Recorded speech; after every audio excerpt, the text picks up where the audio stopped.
ఇదే హాస్పిటల్ బయట కూర్చున్నటువంటి బక్కా జడ్సన్ గారు కావచ్చు, అటు పృథ్వీరాజ్ యాదవ్ గారు కావచ్చు. ఒకసారి మాట్లాడించే ప్రయత్నం చేద్దాం. అన్నా నమస్తే. ఏం జరుగుతూ ఉంది మీ కాంగ్రెస్ ప్రభుత్వం పాలనలా? మీ కాంగ్రెస్ ప్రభుత్వం పాలన ఈరోజు తెలంగాణ ఉద్యమంలో 36 మంది ఆర్టీసీ కార్యక్రమాల్లో చనిపోయారు. బొత్స సత్యనారాయణ రాజు ఆ రోజు పిలిచి మీ ప్రభుత్వ పరం చేస్తాము, మీరు ఉద్యమంలో పాల్గొనద్దన్న, మాకు అవసరం లేదు, మేము కొట్లాడతామని చెప్పి పాపం కొట్లాడినారు. ఈరోజు తెలంగాణ వచ్చింది. దీన్ని ప్రైవేటైజేషన్ ఇలా జరిగింది ఏంటంటే 40 రోజుల క్రితం వీళ్ళు నోటీస్ ఇచ్చిన ప్రభుత్వానికి. 40 రోజుల క్రితం ఇచ్చిన నోటీస్కు వీళ్ళు అన్ని రోజులు ఊకొని మీరు కావాలని సమ్మెకి పోవాలని చూసింది ప్రభుత్వం.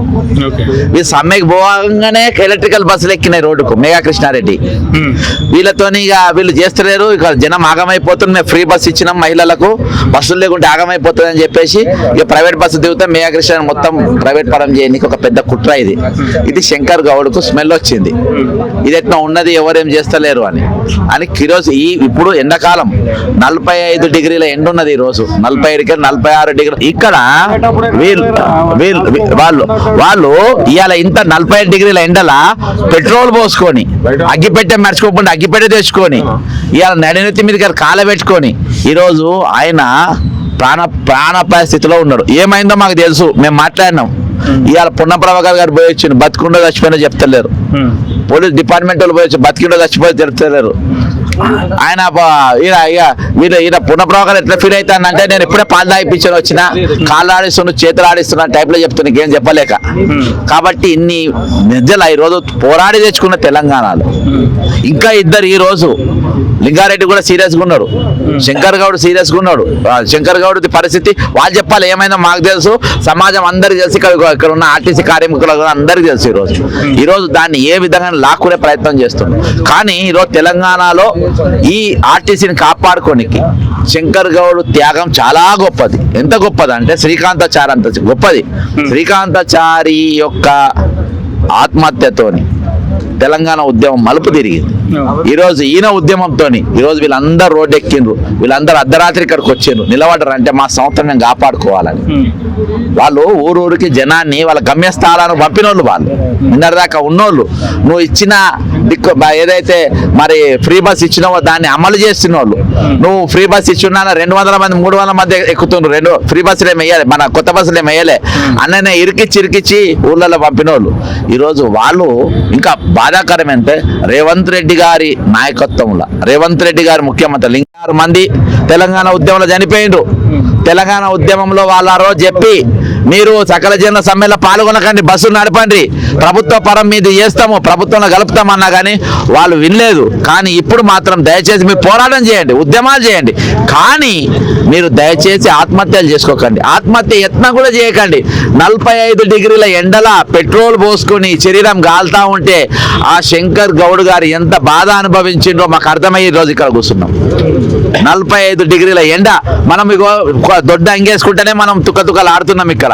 అసోంటిది నడినెత్తులో పెట్రోల్ పోసుకొని కాలుతా ఉంటే నిజంగా దయచేసి అది ఎవరు చేయకండి. మీ కుటుంబాలను మీరు అనుకుంటున్నారు, ఇదివరకు మాకేమన్నా అయితే మా యూనియన్ లీడర్లు వస్తారు, మాకేమన్నా అయితే మా మంత్రి వస్తాడు, మాకేమన్నా అయితే వాళ్ళు ఎవ్వరు రాడు. ఈరోజు ఎవ్వరు రిటైర్ అయిన వాళ్ళు ఇప్పటి 91 మంది చచ్చిపోయిండు, ఎవరింటికి ఎవ్వరు పోతలేడు. కాబట్టి దయచేసి ఆత్మహత్యలు చేసుకోకండి, పోరాటం చేద్దాం, ఉద్యమం చేద్దాం.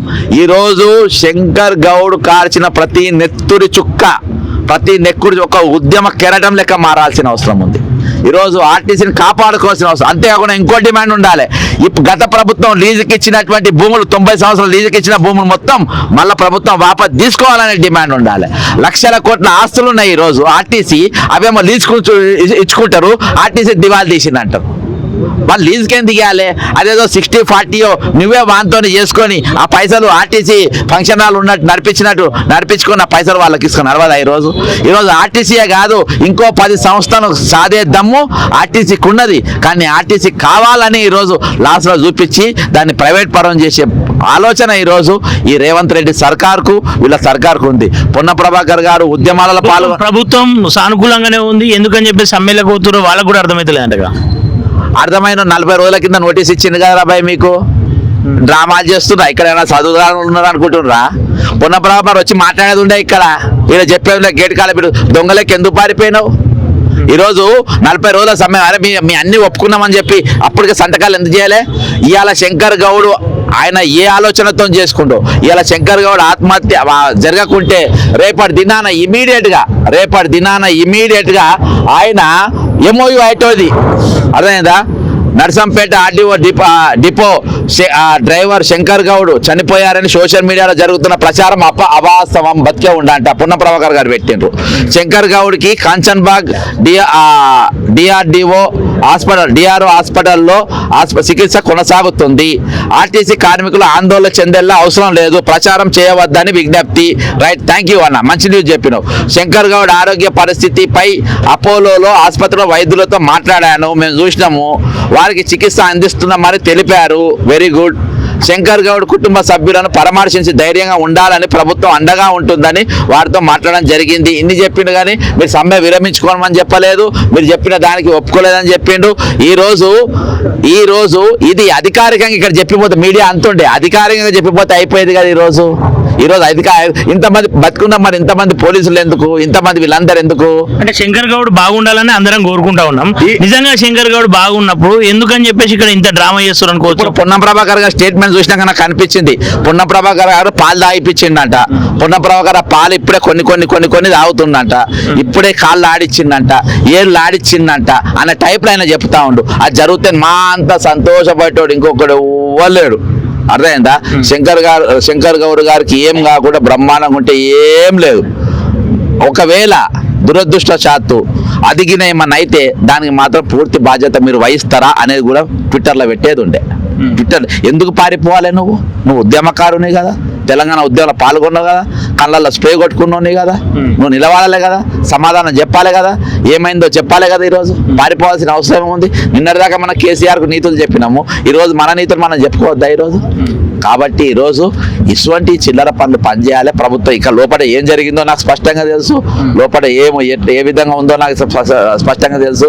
ఈరోజు డైవర్ట్ చేయడానికి ఈరోజు ఇక్కడ ఆందోళనగా అందరు ఉన్నారని చెప్పి ఇది చాలా పెద్ద ఎత్తున పెరుగుతుంది. దీన్ని కొంత కూల్ చేయడానికి ప్రయత్నాలు జరుగుతున్నాయి. అదేదో ఈరోజు హాస్పిటల్ వైద్యులు బయటికి రావాలి, కుటుంబ సభ్యులను తీసుకొని వచ్చి పున్న ప్రభాకర్ ప్రెస్ మీట్లో పెట్టి ఏం కాలేదు, మీరు ఏం బాధపడాల్సిన అవసరం లేదు, అందరూ హ్యాపీగా ఉన్నంటే వాళ్ళు కూడా సంతోషంగా ఉంటారు. ఈరోజు పత్రికలలో వచ్చింది, పేపర్ ఏం జరిగిందని అందరికీ తెలుసు, అందరికి వచ్చింది. కానీ అయినా కానీ సోషల్ మీడియా ప్రచారం మేము ఇన్నే ఉన్నాం అని చెప్తే పారిపోతుంటే ఏమనుకుంటారు? కాబట్టి రాంగ్ మెసేజ్ పంపుతున్నారు.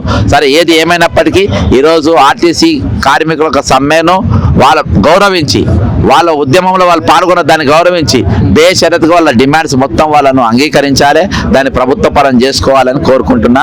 వాళ్ళు బాగుంటే బాగా కావాలని కూడా కోరుకుంటున్నాను. ఓకే.